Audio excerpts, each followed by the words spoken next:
నమస్కారం, ఘంటారావానికి స్వాగతం. ముందుగా ప్రధాన అంశాలు. రాష్ట్రంలో మరో 2 రోజులు వర్షాలు, పంట నష్టాన్ని పరిశీలించాలని మంత్రి తుమ్మల ఆదేశాలు.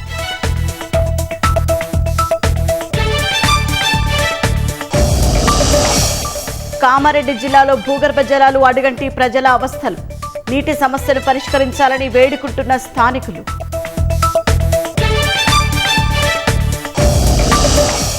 పెద్దపల్లి జిల్లాలో ఆగి ఉన్న లారీని ఢీకొట్టిన కారు, ప్రమాదంలో అక్కడికక్కడే 2 దుర్మరణం.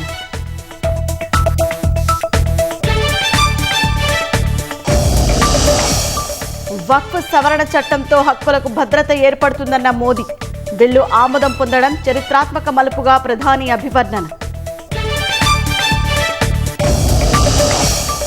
భారీ నష్టాల్లో కొనసాగుతున్న స్టాక్ మార్కెట్లు, 750 పాయింట్లకు పైగా నష్టపోయిన సెన్సెక్స్.